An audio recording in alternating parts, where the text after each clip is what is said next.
वीकेंडला आम्ही निघालो सफाळ्याला. Borivali to Safale by road 2 तासाचा डिस्टन्स आहे. रोड छान आणि स्मूथ आहे. ऑन द वे आम्ही पैतरणा नदीचे दर्शन घेतले आणि मग वाटेत थांबून ब्रेकफास्टसाठी गरम वडापाव घेतले. फायनली ब्रेकफास्ट आणि 2 तासाचा प्रवास करून आम्ही पोहोचलो विहंग विहार रिसॉर्टला. चेक इन करून मम्माने आमचे फूड कुपन कलेक्ट केले.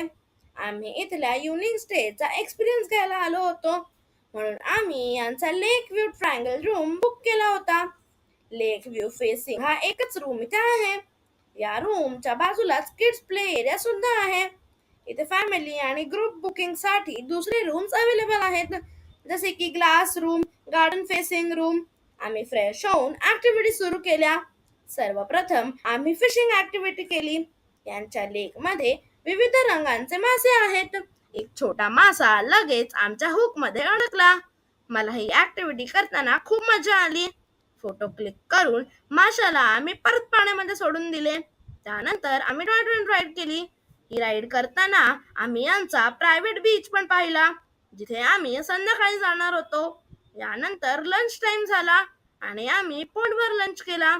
यांचे जेवण खूपच छान होते आणि व्हेज नॉन व्हेज दोघांसाठी खूप आयटम्स होते. जेवण झाल्यावर रूमवर जाऊन आम्ही थोडी रेस्ट केली. संध्याकाळी 5 वाजता पुन्हा ऍक्टिव्हिटी सुरू केल्या.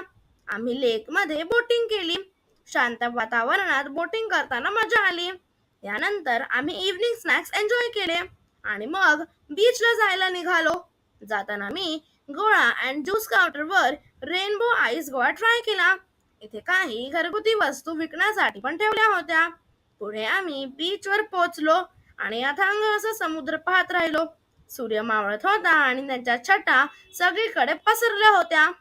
या रिसॉर्टचा हा प्रायव्हेट बीच असल्याने इथे फारशी गर्दी नव्हती आणि इथले मेन अट्रॅक्शन म्हणजे इथे असलेला बीचवर मधोमध असलेला झोपाळा. हा खरंच खूप वेगळा अनुभव होता.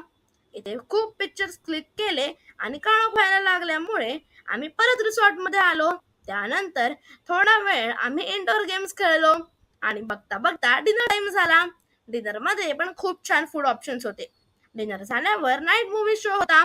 पॉपकॉर्न खात खात मी थोडा वेळ मूवी पाहिला आणि मग भरपूर केलेले जेवण डायजेस्ट करण्यासाठी मी सायकलिंग आणि रनिंग केले आणि आजचा दिवस संपला. नेक्स्ट डे मॉर्निंग झाली आणि मी थोडा वेळ पूलवर टाइम घालवला. मग आम्ही चेकआउट साठी रेडी झालो.